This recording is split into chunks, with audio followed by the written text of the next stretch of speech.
नमस्कार विद्यार्थी मित्रांनो, स्वागत करतो तुमचं माझ्या युट्यूब चॅनलमध्ये.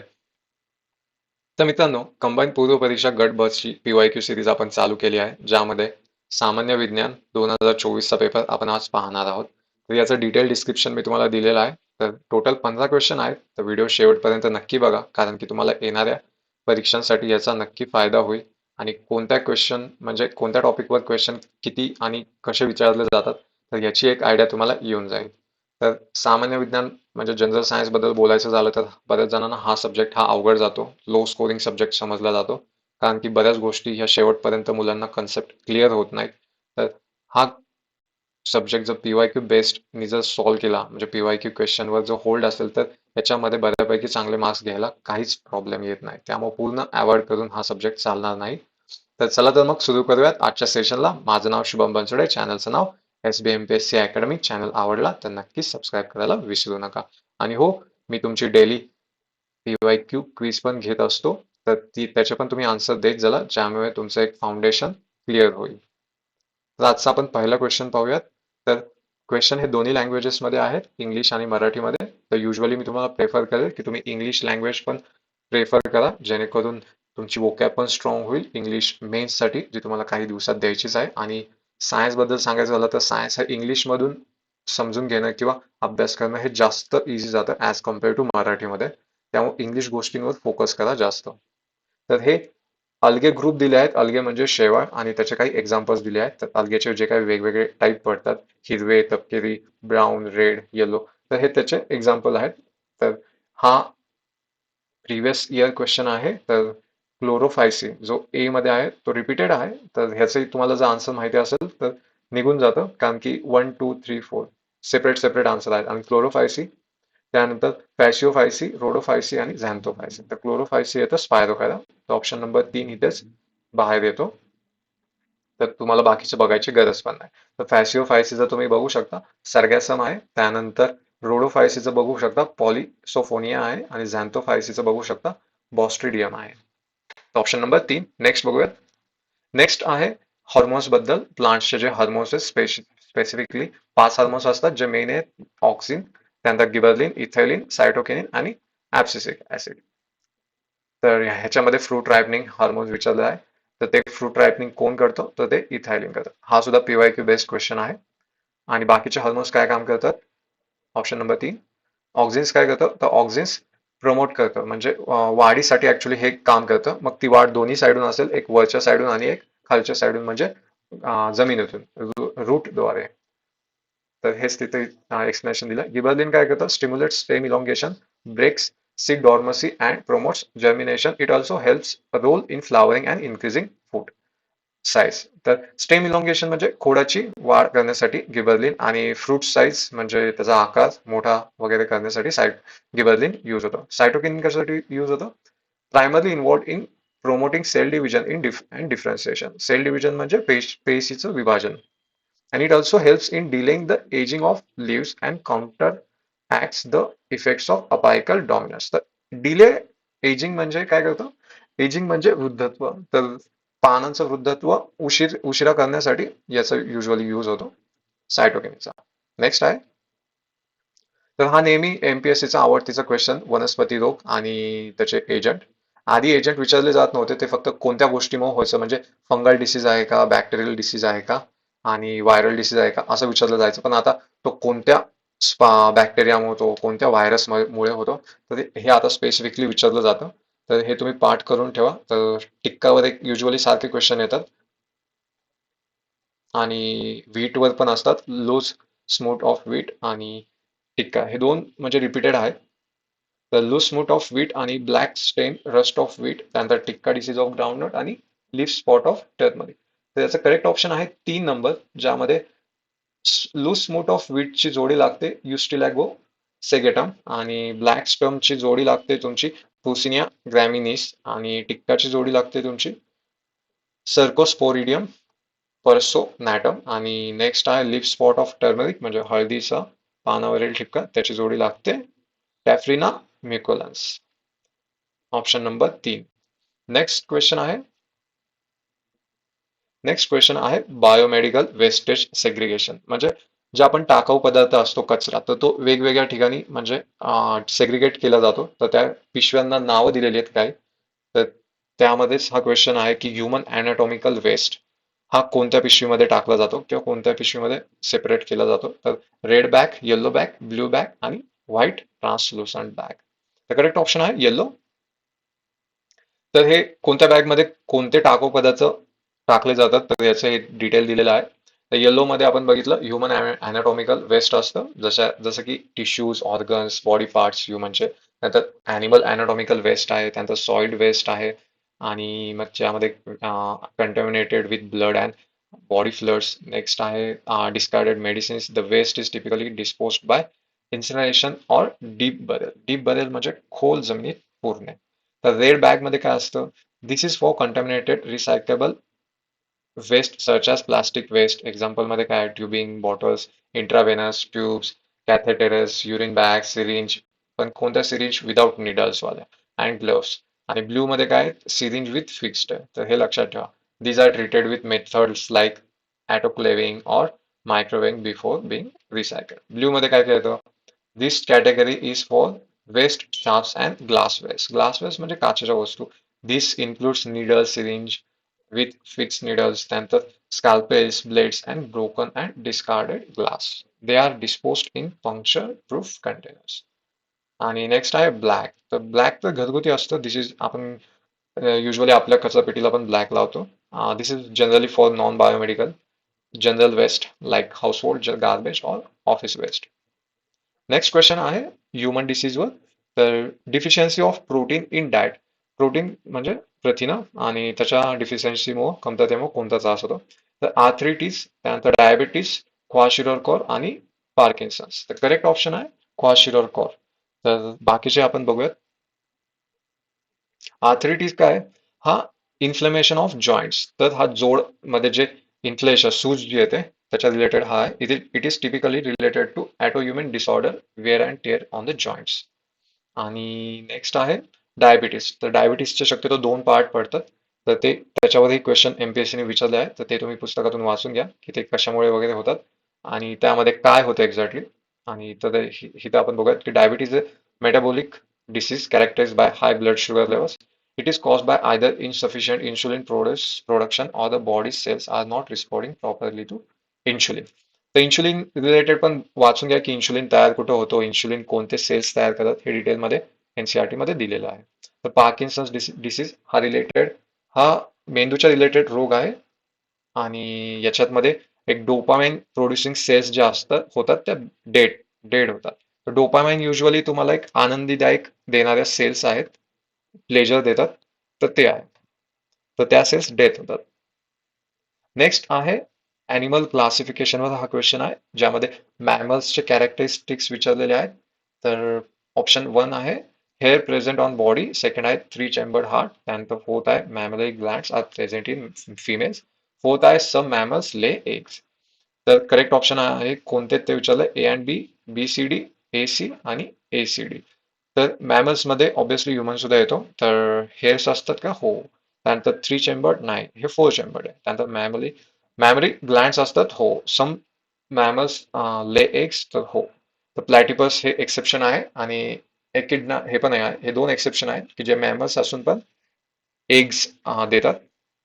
बाकी सगळे विवी पॅरस आहेत आणि हे दोन्ही ओवी पॅरस आहेत. विवी पॅरस म्हणजे डायरेक्ट जन्म देणं आपल्या ऑफस्प्रिंग्सला आणि ओवी पॅरस म्हणजे अंडज प्राणी. तर करेक्ट ऑप्शन आहे 4. तर हे काही कॅरेक्टरिस्टिक्स दिलेले आहेत की ग्लँड्स कोणत्या आहेत, दुग्धजन्य ग्लँड्स, त्यानंतर हेअर, त्यानंतर वॉर्म ब्लडेड. हे एक महत्वाचे आहे की मॅमल्स जे असतात ते वॉर्म ब्लडेड म्हणजे गरम रक्ताचे, आणि बाकीचे जे दुसरे असतात रेप्टाइल्स वगैरे, ॲम्फिबियन्स, हे म्हणजे कोल्ड ब्लडेड, शीत रक्त ज्याला आपण म्हणतो. तर 4 चेंबर हार्ट असतं. हार्टमध्ये ऑक्सिजनेटेड ब्लड आणि डिऑक्सिजनेटेड ब्लड हे मिक्स होत नाही, सेपरेटेड असतात. आणि this is very efficient circulatory system that supports high metabolic rate. हेच डिस्क्रिप्शन मध्ये दिलेलं आहे. त्यानंतर 3 मिडल इयर बोन्स, म्हणजे मिडल इयर बोन्सच्या 3 कॅटेगरी डिवाइड असतात स्पेसिफिकली. तर या कोणत्या असतात? मॅलियस, इनकस आणि स्टेप्स. तर यांनी एक काय, एक बेस्ट एक्सलंट हिअरिंग सिस्टीम तयार होते मॅमल्समध्ये. त्यानंतर रेस्पिरेशन कशा थ्रू होतं? तर mammals breathe air using lungs and have a muscular diaphragm that aids in respiration making breathing more efficient. त्यानंतर व्हिव्हिपॅरस जे सांगितलं, दोन टाईप प्लॅटिपस आणि इकिडना हे ओव्हिपॅरस आहेत. त्यानंतर नेक्स्ट आहे सेम ॲनिमल क्लासिफिकेशनवर, तर स्पायसेस दॅट इन्क्लूड्स फिशेस. तर फिशेस बद्दल हा क्वेश्चन आहे की त्यांच्या कॅरेक्टरिस्टिक्स विचारल्या आहेत. तर फर्स्ट ऑप्शन आहे they are completely adopted to aquatic life. नंतर they have 3 chambered heart. Third आहे they are cold blooded animals. Fourth आहे the body is covered with scales म्हणजे खवले. तर yes, adapted to aquatic life हो बरोबर आहे. नंतर 3 चेंबर्ड हार्ट नाही, त्यांचे दोन असतात. They are cold blooded animals yes. आणि फोर्थ आहे the body is covered with with scales, खवले असतात हो. तर बी ऑप्शन चुकीचं आहे. तर A, C, D हे ऑप्शन करेक्ट आहे. Option number 3. तर त्याचे कॅरेक्टरिस्टिक्स दिलेले आहेत. हॅबिटट म्हणजे त्यांचं राहण्याचं ठिकाण, दे आर एक्सक्लुझिव्हली aquatic. मग ते खाऱ्या पाण्यात पण असतात आणि गोड्या पाण्यात पण असतात. त्यानंतर बॅकफिश एन्व्हायरमेंट्स पण असतं. त्यानंतर रेस्पिरेशन कशात होतं? तर गिल्स असतात, using gills which extract dissolved oxygen from water. त्यानंतर बॉडी स्ट्रक्चर कसं असतं त्यांचं? Their bodies are typically streamlined and divided into 3 parts: head, trunk and tail. These shapes helps in move efficiently through water. त्यानंतर locomotion कसं होतं? तर लोकोमोशनसाठी त्यांना फिन्स असतात. They use fins for movement, steering and maintaining the balance. The muscular tail is primary organ for propulsion. त्यानंतर exoskeleton, the skin is generally covered with scalps and which provides protection and helps to reduce drag in the water. तर drag in the water म्हणजे त्यांचं वजन कमी करण्यासाठी ते मदत करतं, त्यांना बुडू देत नाही. नेक्स्ट आहे कोल्ड ब्लडेड. तर त्यांचं टेम्परेचर हे चेंज करतं आणि मॅमल्समध्ये टेम्परेचर हे चेंज होत नाही, ते तसंच स्थिर राहतं. आणि हार्ट किती? 2 चेंबर्ड आहे, consisting what? Auricle and ventricle and for single loop circulatory system. आणि आपल्यामध्ये मॅमल्समध्ये ही डबल लूप सर्क्युलेटरी सिस्टीम असते. रिप्रोडक्शन कसं होतं? मोस्ट फिश आर ओव्हिपॅरस म्हणजे अंडज आणि with external fertilization, but some are oviparous or even viviparous. Next question आहे zeolites are used as a dash dash in chemical industry. तर जिओलाइटचा वापर कशा प्रकारे होतो केमिकल इंडस्ट्रीमध्ये? कॅटलिस्ट, लुब्रिकंट, मॉर्डंट आणि अलॉय. तर करेक्ट ऑप्शन आहे कॅटलिस्ट. तर लुब्रिकंट म्हणजे काय? वंगण. तर वंगणाचा यूज आपण कशासाठी करतो? की फ्रिक्शन कमी करण्यासाठी दोन गोष्टींमध्ये ज्या मूव्ह करतात एकमेकांवर. आणि त्याचे कॉमन एक्झाम्पल्स काय? Oil and grease. आता मॉर्डंट काय? रंगबंध.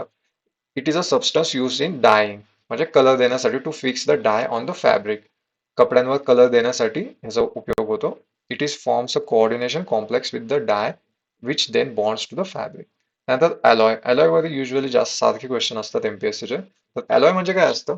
It is a mixture of 2 or more metals and non metals. म्हणजे 2-3 वेगवेगळे धातू अधातू म्हणजे वेगवेगळे इलेमेंटनी तयार बनवून जे मिक्सचर करून जे तयार केलं जातं एक फायनल प्रोडक्ट, तर त्याला अलॉय म्हणतात. तर त्यामध्ये स्टील येतं. स्टील हे कशापासून बनवलं जातं? आयर्न अँड कार्बन पासून. ब्रॉन्झ कशापासून बनवलं जातं? कॉपर अँड टीन पासून. नेक्स्ट क्वेश्चन आहे क्वेश्चन नंबर 9. तर हा तुम्हाला एक मास काढायचं आहे हायड्रोजनचं. How many grams of hydrogen can be obtained from 2 moles of formaldehyde. हा त्याचा फॉर्म्युला आहे, कन्सिडरिंग 100% रिॲक्शन अँड रिकव्हरी. तर हा क्वेश्चन युजली ज्यांनी केमिस्ट्री म्हणजे ग्रॅज्युएशन किंवा पोस्ट ग्रॅज्युएशन वगैरे केलं त्यांना हा शक्यतो सुटू शकतो. बाकीचे जे काही मेंबर्स आहेत त्यांना हा क्वेश्चन नाही आला तरी चालू शकतो. तुम्ही एखाद क्वेश्चन स्किप जरी केले तरी काही प्रॉब्लेम नाहीये. तर ह्याचं डिटेल एक्सप्लेनेशन दिलेलं आहे. तर करेक्ट ऑप्शन 4 ग्रॅम आहे. तर 4 ग्रॅम कसं आलं ऑप्शन, तर ते आपण बघूयात. Determine the molar mass of formaldehyde. तर हे ॲटॉमिक मास तर वेट तर दिलेलेच आहेत त्यांनी. हायड्रोजनचं 1, कार्बनचं 12 आणि ऑक्सिजनचं 16. तर या फॉर्म्युलामध्ये हे सगळे टाकायचे आणि त्याचं टोटल येतं 30 ग्रॅम पर मोल. त्यानंतर यावरून एक हे गोष्ट समजते की म्हणजे analyse the stoichiometry. The balance chemical equation shows that 1 mole of formaldehyde produces 1 mole of H2. Okay. तर मग 2 मोल आपल्याला विचारलेत क्वेश्चनमध्ये. ठीक आहे. तर 2 मोल्स ऑफ फॉर्मल्डिहाइड किती तयार करणार? H2. जर 1 मोल ऑफ फॉर्मल्डिहाइड 1 H2 तयार करत असेल तर 2 मोल तर ऑब्विसली 2 करणार. तर इफ हेच तिथं दिलं या लाईनमध्ये. आणि मग जर 2 मोल ऑफ H2 असतील तर त्याचं मास किती लागणार? तर H2 म्हणजे हे H2 किती वेळ H किती वेळ झालाय, हायड्रोजन किती वेळा यूज झालाय हे इथं बघायचं. हे 1 आणि 2. तर आणि एका हायड्रोजनचं मास असतं 1 ग्रॅम. तर हे 1 ग्रॅम ह्याचं, 1 ग्रॅम ह्याचं आणि नंबर ऑफ मोल्स सोबत ते मल्टिप्लाय करायचं, तर टोटल होतात तुमचे 4 ग्रॅम्स. नेक्स्ट क्वेश्चन आहे, तर हा सोलर टेक्नॉलॉजीच्या रिलेटेड हा क्वेश्चन आहे. तर in solar PV technology the solar radiation energy is directly converted into electrical energy. Next आहे solar thermal energy. Solar radiation energy is converted into heat energy आणि biomass material contains nitrogen only. तर हे कोणते right आहेत आणि कोणते true आणि कोणते फॉल्स आहेत तर हे सांगायचं आहे. तर सोलर पीव्ही मध्ये काय होतं, solar radiation directly converted into electrical energy. तर हो, जे आपण सौर ऊर्जा बघतो त्यापासून लाईट तयार होते. तर हो, हे सोलर पीव्ही म्हणजे फोटोवोल्टाईक सेल्स असतात त्यामध्ये, सोलर पॅनलमध्ये. आणि दुसरा आहे सोलर थर्मल टेक्नॉलॉजी, म्हणजे आपण जे टेरेसवर वगैरे जे अन्न शिजवण्यासाठी जी सौर चूल जी वापरतो, तर त्याच्या रिलेटेड आहे की आपलं अन्न गरम होतं सूर्याच्या उष्णतेच्या साह्याने. तर हो. आणि बायोमास मटेरियलमध्ये फक्त नायट्रोजन असतो असं विचारलं, तर नाही, फक्त नायट्रोजन नसतो, त्यामध्ये कार्बन असतो, हायड्रोजन असतो, ऑक्सिजन असतो, सल्फर असतो. तर या पण गोष्टी असतात, फक्त नायट्रोजन असतो. तर हे चुकीचे, बाकी ट्रू आहे. तर ट्रू ट्रू फॉल्स. तर सोलर पीव्ही टेक्नॉलॉजी, फोटोवोल्टाईक आणि नेक्स्ट सोलर थर्मल एनर्जी, जे कन्वर्टेड काय हीट मध्ये कन्वर्ट करते, which can be used for water heating or generate electricity via steam turbine. आणि बायोमास मध्ये हे वेगवेगळे इलिमेंट आहेत. नेक्स्ट आहे क्वेश्चन 11, ज्यामध्ये वेव्हचं एक्झाम्पल दिलेलं आहे. तर 2 प्रकारच्या ज्या वेव्हज आहेत, लॉन्जिट्युडिनल अँड ट्रान्सवर्स. तर त्याच्यावर हा क्वेश्चन आहे. तर त्यांनी एक्झाम्पल हे दिलं की cylinder containing a liquid bye moving it's piston back and fourth. तर एक सिलेंडर आहे, त्यामध्ये पिस्टन आहे आणि त्यामध्ये लिक्विड पुढे मागे करतोय तो पिस्टन. तर ही कोणती मुवमेंट झाली? तर फर्स्ट आहे longitudinal, transverse, both transverse and longitudinal आणि नायदर ट्रान्सवर्स नॉर लॉन्जिट्युडिनल. तर करेक्ट ऑप्शन आहे लॉन्जिट्युडिनल. लॉन्जिट्युडिनल या पॅरलल वेव्हज असतात आणि ट्रान्सवर्स या तुमच्या परपेंडिक्युलर वेव्हज असतात. मराठीमध्ये अनुतरंग म्हणतात आणि ट्रान्सवर्सला अवतरंग. Option number 1. तर लॉन्जिट्युडिनल वेव्स बद्दल दिलंय, in which the particles of the medium vibrates parallel to the direction of wave propagation. A piston moving back and forth in a cylinder filled with a liquid create compression. Liquid creates compression and rarefaction in the liquid, which travels in the same direction as the piston motion. तर याचं example कोणतं आहे? Sound waves. आणि दुसरं आहे transverse waves. These waves in which the particles of the medium vibrate perpendicular to the direction of wave propagation. Light waves and ripples on the surface of water are the example of transverse waves. The motion described in the question does not create this type of perpendicular motion. Okay. Next question आहे. हा एमपीएससीचा नेहमी आवडतीचा आणि regular येणारा question आहे. हा पण PYQ आहे. तर इन इलेक्ट्रोमॅग्नेटिक स्पेक्ट्रम विजिबल लाईटची वेव्हलेंथची रेंज विचारली आहे. तर first option 1 millimetre to 700 nanometre, 0.1 metre to 1 millimetre, आणि थर्ड ऑप्शन आहे 1 नॅनोमीटर टू 400 नॅनोमीटर, आणि फोर्थ ऑप्शन आहे 400 नॅनोमीटर टू 700 नॅनोमीटर. तर करेक्ट ऑप्शन आहे 4. नेक्स्ट क्वेश्चन आहे, which of the following vaccine is given in intradermally. तर कोणती लस त्वचेच्या थरामध्ये देण्यात येते? तर हा पण repeated question, repeated in the sense म्हणण्यापेक्षा की ह्याच्यावर या डिसीजवर या वॅक्सिनवर कंटिन्यू क्वेश्चन आलेले आहेत. तर फर्स्ट वॅक्सिन आहे टीटी, बीसीजी, जॅपनीज एन्सेफेलिटिस आणि येलो फिवर. तर करेक्ट ऑप्शन आहे बीसीजी. तर बीसीजी वर क्वेश्चन आधी पण आलेले आहेत. नेक्स्ट क्वेश्चन आहे अलॉयवर. तर मागे आपण बघितलं की bronze is an alloy of. तर ब्रॉन्झ मध्ये कोणते मिक्सचर असतात, कोणते वेगवेगळे मेटल्स असतात ते विचारलं. तर CuSn, CuZn, CuPb आणि CuNi. करेक्ट ऑप्शन आहे कॉपर अँड टिन, CuSn. आणि CuZn म्हणजे कॉपर अँड झिंक, हे ब्रॉन्झ ब्रॉन्झ मध्ये असतं. तर ब्रास मध्ये असतं. Brass is an alloy of copper and zinc आणि ब्रॉन्झ मध्ये copper and tin. Next and last question आहे, name the poison found in nematoblast of hydra. तर हायड्राच्या नेमॅटोब्लास्ट मध्ये कोणतं टॉक्झिन विष असतं? तर याचं करेक्ट ऑप्शन जर तुम्हाला माहिती नसेल तर हा क्वेश्चन पण तुम्ही स्किप करू शकता, कारण की ऑब्विसली हे काय आपल्या वाचण्यामधला क्वेश्चन नाहीये आणि ऑप्शन बघूयात. ग्लु ग्लुटॅथिऑन आणि हायप्नोटॉक्सिन आणि मेलाथिऑन आणि नो पॉयझन इज फाउंड. तर लास्ट ऑप्शन तर येणार नाही, कारण त्यांनी स्पेसिफिकली पॉयझन विचारलं. तर हा तर एकदम एक्स्ट्रीम झाला आणि माहित असेल तर आन्सर द्या. तर करेक्ट ऑप्शन आहे हिप्नोटॉक्सिन. तर बाकीचे जे आहेत ग्लुटाथिऑन हे कशासाठी यूज केलं जातं, तर tripeptide formed in most living organism. It is an antioxidant and plays a role in cellular detoxification, but it is not a toxin found in nematocides. त्यानंतर मॅलाथिऑन काय? मॅलाथिऑन इज अ ऑर्गेनोफॉस्फेट इंटेक्टिसाइड, म्हणजे हे कीटकनाशक आहे, used to kill insect on crops and around the people. It is a man-made chemical, not a natural venom produced by hydro. तर अशा प्रकारे हे 15 क्वेश्चन होते. तर व्यवस्थित तुम्ही हे क्वेश्चन पाहून घ्या आणि पुस्तकामध्ये अजून याची डिटेलिंग इन्फॉर्मेशन तुम्ही वाचा या टॉपिकच्या रिलेटेड, जेणेकरून तुमचे हे टॉपिक चांगल्या प्रकारे क्लिअर होतील. थँक्यू.